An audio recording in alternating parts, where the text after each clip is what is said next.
let's start this week with Resident Evil 3 Remake, Hunter. Oh boy, yeah, this was a fun thrill ride of a game.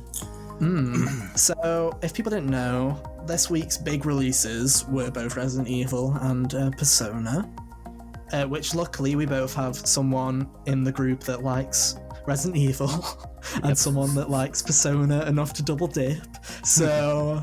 Right away, anyway. Yeah, it seems to be working out. You know, next week we've got Final Fantasy VII coming out, which will be very early impressions. I'm honestly thinking of just playing it for an hour for the podcast. So, hey, maybe I'll just play the demo again. But no, but we might have some Final Fantasy impressions next week. But yeah, this week, let's talk about Resident Evil 3, which kind of came out of nowhere, I feel. Oh yeah, it was announced and put out without any delays very quickly. I wasn't expecting to get a Resident Evil game a year after the remake. But yeah, here we are. Or the remake of 2, I should say. Yeah, because it feels like 2 just came out, at least to me. It did. It was a year ago. To Resident Evil. January. It's a quick turnaround. It was nominated for Game of the Year last year. Yeah, and probably only didn't win a few of those because it was a remake. Hey, what can you do? What can we say? Last year's games were just so great with other nominations for Game of the Year, like The Outer Worlds, and stuff like that. It was real. Yeah. To be fair, Sekiro, from what I've heard from people, I have a friend called Eamon who's a big Dark Souls fan. He loved it. Mm-hmm. I can see why that would win, But last year, I feel like Resident Evil 2 really did connect with people. Yeah, it was. I'm not a big Resident Evil fan, right? And even I saw that everyone was loving that game. Yeah, it was really good. As for 3, I don't like it quite as much, but I still think it's rather good at what it's doing. It's more action-oriented. I felt myself, in Resident Evil 2 when I played, I found myself more trying to maneuver around the zombies rather than engaging them actively. So... I would have a lot of ammunition and stuff in later parts because I just didn't shoot them. In Resident Evil 3, they tend to just give you loads and loads of it all the time. Okay. So is it more in the style of Resident Evil 4 and 5? Closer to 4, not quite as bad as 5 because this is, actually scary sometimes still. But yeah. I assume the controls are better than 4 though. Yeah, the controls are mostly the same as in 2, except with some added goodies. Jill has this move where you can dodge away, which is something you couldn't do in 2. And if you time it right, you'll do a cool little rolling maneuver and then get a slow motion opportunity for a headshot. That's cool. Yeah, that is cool. A very nice little bit of risk reward to how you want to engage things. Nice. So how was the quality then? Is the quality still there as it was with 2?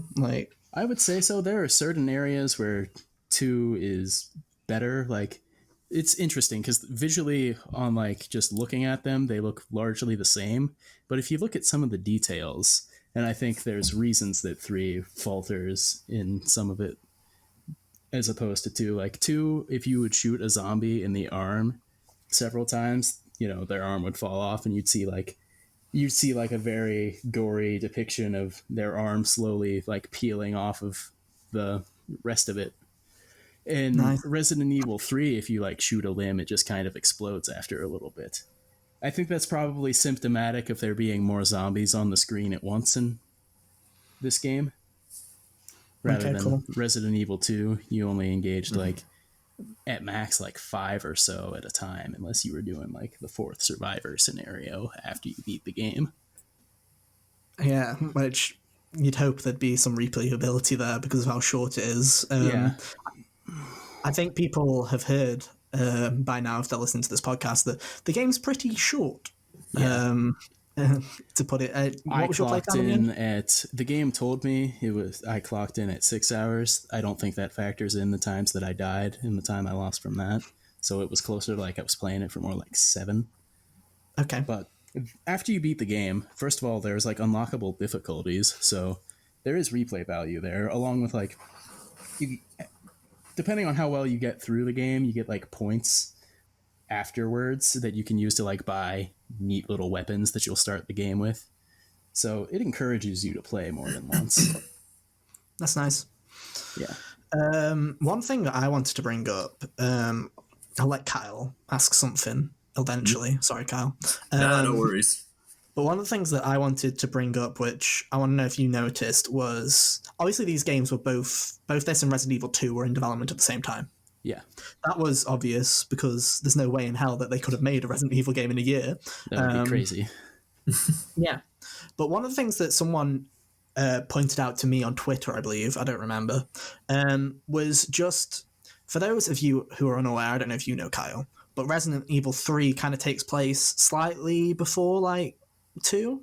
Yeah. Or simultaneously. Like, it's kind of like in a weird before and it's real weird. Like present time. I even forgot until I got to the part where you go to like the police station and the one cop that you see die and 2 was still there. I was like, oh, weird. Yeah, that's the one. That's the bit that I wanted to talk about because one of the things that's really, I don't know if the word is impressed me, but I've liked a lot in what I've seen of 3 is all those little callbacks and the Easter eggs to 2 Remake. Oh, yeah. And the fact of the things that you see in 3 now, if you actually go back and play 2 afterwards, you'll see that, that stuff actually did happen. Oh, and yeah, you can see the effects of it. some of the details in a very interesting manner that way. Like, I think one of the things that I thought, there was one that was great. There was one that I saw where there's like a massive hole in the wall in Resident Evil 2 Remake. And then the water is all over the floor. Right? Yeah, and everyone thought that that'd be like a jump scare or whatever in Resident Evil 3, when it turned out that, is it Carl? Is it Carlos? You end up blowing that wall up with like a detonator. Yeah. And that's how, he gets through that way. And then another one I liked was there's a jump scare in a locker in Resident Evil 2. Yeah. And in Resident Evil 3, not only there's a note on the bench next to it that says, hey, basically there's a zombie locked up in here, don't let it out. So not only does Carlos lock the thing so like make sure that it can't get out, but also he takes the note with him so that when in Resident Evil 2 you don't have that context of the jump scare, you don't have the note, so there's no warning, so then the jump scare makes sense. Leon and Claire will then open the thing and get the jump scare, which I thought was awesome. It's just like, it's those things where it's like, I know there's a jump scare here, let me try and do it, and then the game's like, oh wait, no, here's a note saying there's something there, don't do it. And I thought that's really cool. Yeah, it is like, really it's something you don't have to do, but the attention to detail in the game is something that I really liked. How's the overall performance, like, in terms of, well, I guess 2 versions of performance? How's it run? It runs fine. I didn't notice anything, like, and how's like the actual acting performance, should I say? Oh, it's about what you would expect from a Resident Evil. Well, not quite. It's not quite as bad as like the classic, Jill, the master of unlocking, blah, blah. Kind of like... You were almost a Jill sandwich. Yeah, exactly. Not quite that bad. They've managed to ground the performances a little bit. Actually, you know what? I don't remember liking Jill this much when I was playing the original games, and now those are very vague memories for me at this point, so it could just be because it's been a while, but I liked Jill quite a bit in this game. That's one thing I've heard, is people really like Jill. Yeah. The new actor that's playing her. Yeah, like shooting at Nemesis, yelling "suck it" when you beat the one stage of the boss. It was nice. I was like, Is he as scary as everyone's making him out to be? Okay, so the way that Resident Evil 2 and Resident Evil 3 go about achieving horror is very different. Like, Resident Evil 2 was very much kind of a creepy atmosphere and more in the quiet moments. Whereas Resident Evil 3, in a lot of ways, is scary in the same way that a natural disaster is scary. Like, Nemesis is constantly chasing you, and from a mechanic, as a gameplay mechanic, he's less intimidating as Mr. X in a lot of ways, because there's only like a couple sections where I think you could get him to just pop up in a way that isn't scripted. As opposed to Mr. X, where if you're being too loud after he shows up, he will come and, like, find you. Yeah, bring his wrath down upon you. But with Nemesis, most of it is scripted, and now these set pieces are really cool as far as, like, when he's chasing you it's better when you're trying to get somewhere and he's in the way. There are certain sections where he's just kind of chasing you and you're running away and you're just kind of going away and don't have a destination in mind. And that's like a lot of those are set pieces leading into the boss fights, but I felt like as a achieving horror type of thing, it's better when you're trying to get somewhere and he's preventing you. Nice. Well, I'm allowed to questions. Do you have anything, Kyle? Have I forgot about anything? Yeah. So Hunter, have you played the original Resi 3? I don't think I ever played all of it, and if I did, it was a really long time ago, but... Okay. For, like, the bits and pieces you remember, how do these two compare and contrast with each other? There were a lot of differences. Like, Nemesis shows up, from what I recall. I guess if I'm wrong, sorry, because I didn't research what the differences were beforehand, but I'm pretty sure Nemesis shows up way earlier. Yeah, we in this forgot to version make of the notes. Game. Like, Jill is hanging out in this apartment in Raccoon City right as things start to go down. She gets like a radio call from Brad Vickers from the first game, I believe. And then, like, after the call is done, Nemesis just bursts through the wall and, like, chucks her around, basically. And I'm like, this seems early. Yeah, if I remember correctly, they moved. Now, this is also something. I haven't even played this game, so yeah, if I'm wrong, that's great. But this is, again, what I've been... The light reading that I've done and what I've heard on Twitter is they moved where the Raccoon City Police Department section actually takes place entirely. Oh, yeah. You went there a lot earlier, and it was basically near the start of the game where you went there as Jill, and now you're there as Carlos, and there's no Nemesis to come in. Nemesis was in the Raccoon City Police Department in the original, where he's not now. Yeah, that makes sense. That checks out. I do believe I've heard things about them cutting a section and a boss fight from the original, but I don't remember what it was specifically. From what I hear, that part was kind of a drag anyway. So cool. Some people are upset that it was gone, but it didn't bother me. Didn't really lose anything big. Yeah, Nemesis is still there. Yeah. One thing I do recall them changing is Nemesis goes through many stages throughout this game. He transforms and such. I feel like he goes from his like big, just hulking brute bipedal, large man form, and jumps into his more monstrous, like bestial form, kind of soon compared to. I feel like the original game, he was menacing you for a lot longer, as you see him on like the box art and stuff. There was even like a stage, if I recall, where he gets like the top half of his coat blown off, and he's like kind of like how Mr. X is at the end of Resi 2 and Leon's fight with him. But that was completely gone. He just kind of fell into the water at some point in Resi 3 and then mutated in this version. So, yeah. Because, one thing I'm going to ask I know we just had a very in-depth talk about this game, then I'm going to ask the most basic of questions now at the near the end of the topic. Shoot. But what is Nemesis? Okay, so is he like Resident a zombie Evil. or? Yes, he is. He's like a super zombie, specifically made to hunt down the members of STARS, the team that, went into the mansion in the first game and uncovered the nefarious Umbrella activities. Nemesis is an offshoot of a tyrant, which is what the T-virus gets its name from. It makes like these tyrant super zombies that are just big. Mr. X is also a tyrant, but he's not quite as like vicious in storyline. Anyway. Okay, so he's like a souped-up zombie kind of thing, creature. Okay, cool. Just making sure, because I hear these names all the time, because being someone that isn't a fan, like, I appreciate Resident Evil as a franchise. Like, I appreciate, especially recently, I've learned to appreciate it more when people say, hey, I really liked Resident Evil 7. I really, really liked Resident Evil 2 Remake, and then Resident Evil 3 comes out, and they're like, hey, I like this too. And I'm like, oh, okay, they're on, like, a bit of a roll here, where they seem to have found their footing a bit now. But I've never been one to be like, oh, do you know what? I really want to play it. Because I don't. Because I hate horror. But you know, it's one you'd of those probably things. be able to squeak through 5 because that game isn't scary, but it's also not good, so I don't recommend it. You see, I played a bit. The only one that I have played is I played a tiny bit of 4. Oh, because 4 everyone is pretty was like, good.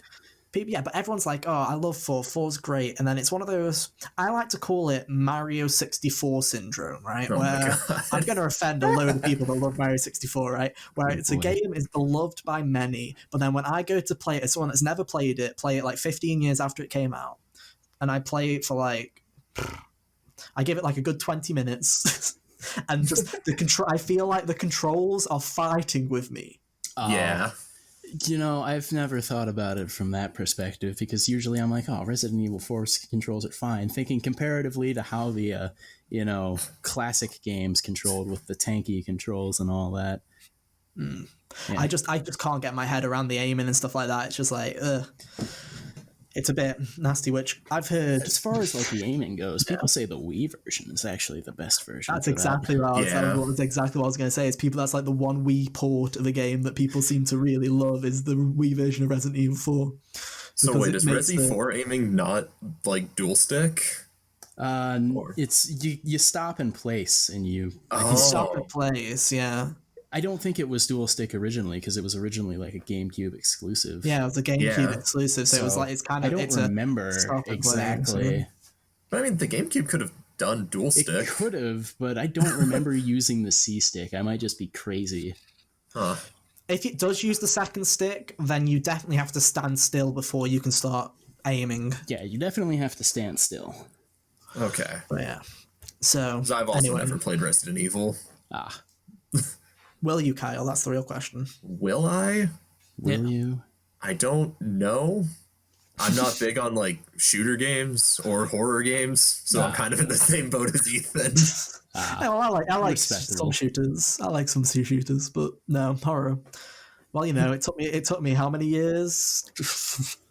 It took me nearly 6 years to play The Last of Us. So which I don't even see as a horror game. So. And let me tell you, after playing it, it is not a horror game because it's not that scary. Isn't that what we all told you, and you didn't listen to us? There's like 2 sections that are scary, but other than that, it's all pretty chill. Chill. It's quote unquote chill. It's a vibe, dude. Last of Us is a vibe. I can't wait to play the new one. Chill. Am I right? Yeah, maybe we'll it comes out. That. Yeah, maybe we'll talk about that. Delayed. Hey, shh, Hunter. We need topics for later. We can't give them that kind of juicy stuff. We might need time fillers later. One thing I will say about Resident Evil 3, though, because it's so short, I feel almost like I want to play it again on one of the higher difficulties. Yeah, really. So yeah, like usually I just go through on normal, and that's how I trucked through 2.